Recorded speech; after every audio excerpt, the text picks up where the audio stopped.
Jaguareté, um encontro, é um RPG ambientado no universo indígena brasileiro do século XVI. Entretanto, vale lembrar que Jaguareté não é o primeiro RPG a abordar temas brasileiros. Os Bandeirantes, RPG lançado em 92, carrega esse título. Jaguareté, infelizmente, também não é um dos mais famosos, como a Bandeira do Elefante da Arara, do americano Christopher Cattensmith. E ainda assim, mesmo que o Jaguareté tenha sido distribuído em algumas escolas do Brasil, é bem capaz que você não saiba do que eu esteja falando. O que é uma pena, mas temos aqui a cura para a sua ignorância. Caso ainda esteja se perguntando, Jaguareté é a onça pintada.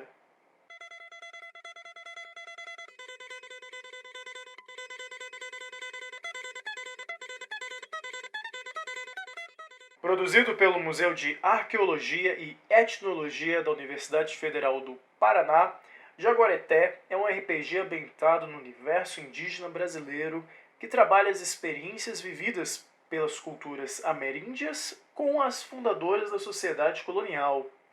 Um exemplo de produção multidisciplinar, unindo diferentes professores e estudantes num trabalho conceitualmente rico, extensamente revisado, sem achismos e preconceitos. Palavras bonitas, mas vamos direto ao ponto. Jaguareté é um instrumento de ensino-aprendizagem, ou seja, é um jogo criado para unir os elementos de interpretação e diversão do RPG com os diferentes temas da cultura e história brasileira. É importante pôr ênfase nisso, uma vez que é o núcleo por trás desse trabalho. Mas não pense que o jogo abdica de diversão e criatividade. O cosmológico indígena das terras baixas da América do Sul flui sem obstáculos. Caso você deseje se tornar um mestre-professor, peço que aguarde mais um pouco. Logo iremos falar sobre você. Agora é hora dos alunos jogadores, onde irei falar de forma abreviada sobre os conhecimentos necessários que eles devem ter antes de jogar. Jaguareté é um jogo primeiramente sobre percepções. A forma como vejo algo é diferente da forma como outros veem, ou da forma como um animal vê. Jaguareté não apenas convida para essa interpretação, o jogo também quer que o jogador viva o imaginário que não o seja de costume. O livro apresenta reforço bibliográfico para que essa experiência não apenas seja divertida, como também didática. Então, tanto jogadores que já conheçam mais a fundo a história do Brasil, quanto os jogadores às cegas nesse cenário, não terão problemas em jogar. Em jogo, existem dois povos indígenas que o jogador pode escolher, sendo eles os Tupinambás e os Guaianás. A decisão em ter apenas essas duas opções indígenas é devido ao fato de serem povos representantes de dois troncos linguísticos, o Tupi e o Macro-G. Também ao fato dos Tupinambás terem sido o primeiro povo a entrar em contato com os europeus, devido ao fato de dominarem a região costeira, uma região que gerava conflito com alguns povos guaianás. Aproveitando, mas sem deixar por último, os europeus são a terceira opção para os jogadores, representando os povos portugueses, espanhóis e franceses. Agora os jogadores devem ficar atentos. Jaguareté não é sobre você jogar como um povo indígena, mas sobre você aprender sobre os povos indígenas. O interessante é que nada é colocado de fora. Cada uma das opções de povo é apresentada desde o estilo da habitação, organização social, até os rituais, como por exemplo o ritual antropofágico dos Tupinambá. Para jogar Jaguareté, além de sua escolha de povo, que influencia capacidades e caminhos, você também precisa carregar um dado de 10 faces, um D10. Em alguns momentos, o jogador deverá rolar o D10 e o resultado será somado a determinado atributo com bônus e ou redutores contra alguma dificuldade, que chamamos de agência. Sua personagem tem 4 atributos base: físico, vitalidade, consciência e expressão.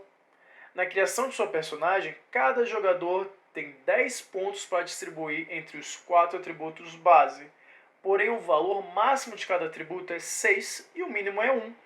Alguns exemplos a respeito dos atributos. Caso você tenha um ponto em vitalidade, você é meio morto e tem pouca percepção ao seu redor. Mas se você tem 6 pontos em físico, você é capaz de erguer 200 quilos sem dificuldade. Mas vale lembrar que a quantidade de pontos de vida de uma personagem é igual ao atributo vitalidade, somado ao bônus de caminho que a personagem possuir.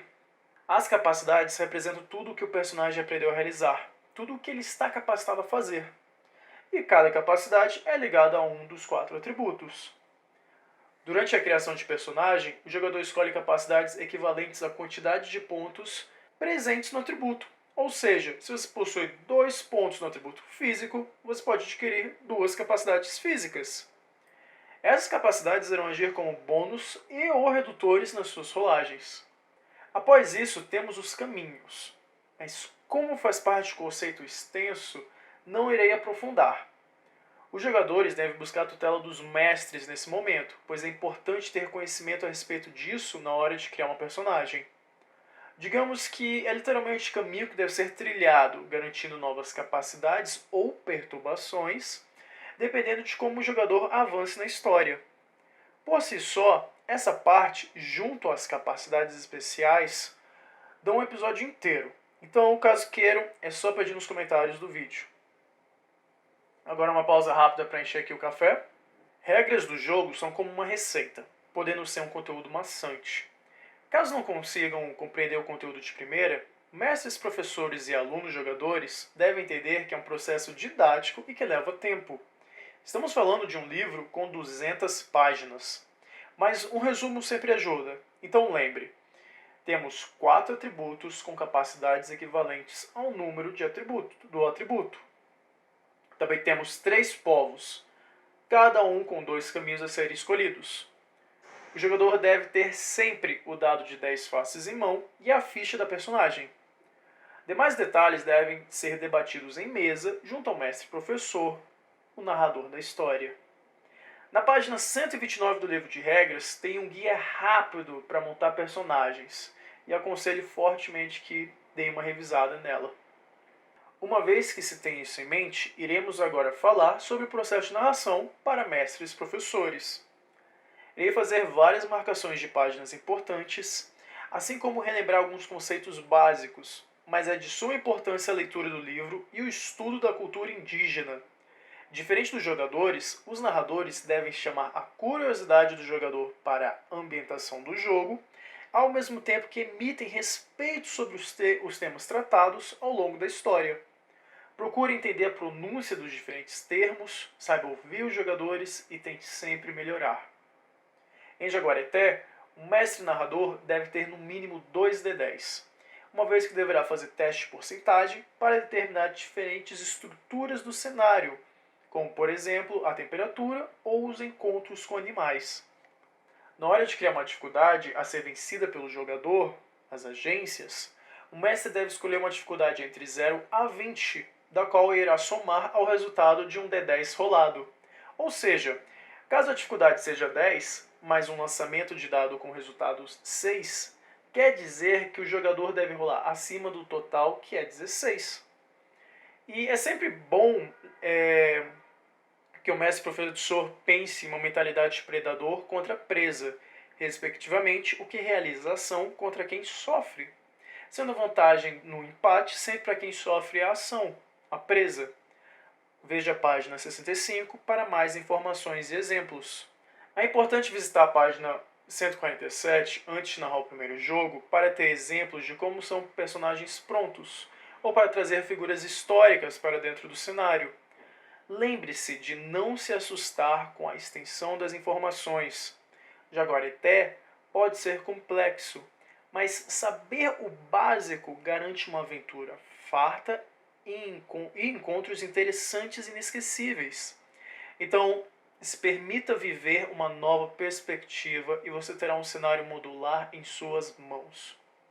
Se ainda estiver perdido, a página 188 tem vários exemplos de aventuras que podem servir de base para a sua própria criação. A ficha de jogador se encontra na página 196 e pode contribuir para um processo mais didático em se aprender o sistema. Tenha uma cópia em mãos sempre ao ler o livro. Finalmente, para os preparativos finais, leia a página 70 para o combate e, caso ache necessário, utilize um grid, papel quadriculado, para que os jogadores possam posicionar suas personagens, que podem ser representados por qualquer material. Lembrando que em um turno a personagem pode escolher entre duas capacidades, ou seja, dois ataques ou duas defesas, ou um ataque e uma defesa. Também pode optar por se mover e fazer uma capacidade, ou por fim, apenas fazer duas movimentações. E por hoje é isso. Mais uma vez agradeço a todos por escutar o episódio. Joguem Jaguaraté e deixem suas dúvidas aqui no vídeo para que eu possa fazer um segundo vídeo aprofundando mais sobre o assunto. Lembrando que falta pouco para o Lobisomem Café conseguir comprar um microfone decente, então compartilhar o vídeo ajuda muito. Agora iremos para os recortes finais. Bem, recortes finais é a parte que posso falar sem roteiro, deixar o lance mais livre. Então vamos lá. Eu fiquei surpreso do fato de Jaguareté existir, era uma coisa que eu não conhecia, apesar que em algumas escolas já chegaram a comentar comigo da utilização desse livro, mas nunca consegui uma cópia dele. Uma cópia, assim, eu consegui uma cópia em PDF, mas a cópia física ela é R$ 100 e eu só fui descobrir que tinha na Amazon muito recentemente. Para aqueles que estão lendo o Jaguareté, vocês vão achar engraçado o quão o formato, o layout mesmo do livro lembra de Lobisomem Apocalipse. Inclusive toda a temática, toda assim, as criaturas espirituais, as criaturas da cosmologia indígena, elas remetem um pouco, né, à maneira como foram escritas a esses RPGs mais clássicos da White Wolf. E não é à toa, o idealizador do jogo, o Fábio Marcolini, ele era fã tanto de Dungeons and Dragons quanto do World of Darkness. Ele sempre achou bem fácil a utilização do D10, porque todo mundo consegue contar no dedinho, ou até 10. Então seria fácil utilizar disso, principalmente no contexto de um jogo que foi feito para ser aplicado no ensino e aprendizagem. O que é super interessante, vou até deixar nos comentários uma entrevista que ele fez para a Universidade, né, do Paraná, que ele dá mais detalhes sobre a criação. Eles também deixam no final dessa entrevista uma palhinha sobre uma versão digital do RPG. Bem, já tem um bom tempo que Jaguareté foi lançado, você encontra vídeo de 2016 dele falando sobre o jogo, e eu acho que é por essa faixa mesmo, 2015, que deve ter sido lançado. Então assim, não tô vendo muito progresso nessa área, mas quem sabe, né? E no fim, você vai encontrar isso. Você vai encontrar uma mistura de D&D com o sistema Storyteller. Você vai conseguir fazer situações dramáticas, da mesma forma que você vai conseguir fazer combates bem porradeiros mesmo. Então, é uma dica bem interessante e também, convenhamos, é legal jogar de o cavaleiro que enfrenta o dragão, tudo aquele estilo de europeia medieval, mas, porra, o cenário indígena brasileiro, assim, é realmente uma coisa que não tem como não despertar um interesse, não tem como você... Tipo, os conflitos indígenas são... A ritualística também, um cálice carregado com tanto conteúdo, quando você dá aquela pequena pitadinha, você já fica alto, sério. É uma bebida braba. Eu acho que poucos RPGs conseguem trazer tantas temáticas diferentes nos seus rótulos. Então, assim, muito legal essa iniciativa. Felizmente, ainda estou meio dividido. Como é um livro didático, muitas das páginas são perdidas para eles evidenciarem o cunho bibliográfico e evidenciarem que se trata de um projeto para a escola, muito mais do que para um RPG por si só. Tanto que uma das minhas maiores críticas é que eles falam, a gente leu muito RPG para fazer esse livro. Só que na bibliografia você não tem nada de RPG, você não tem nenhuma referência. Você tem mais referências realmente de onde se retiraram as informações sobre os povos indígenas. O que não é errado, eu estou dizendo que tem que adicionar de onde também se tiraram sobre as informações a respeito dos RPGs. Porque, cara, por exemplo, eu pego isso e vejo e falo, porra, isso daqui é Lobisomem Apocalipse, só que feito como um módulo brasileiro, saca?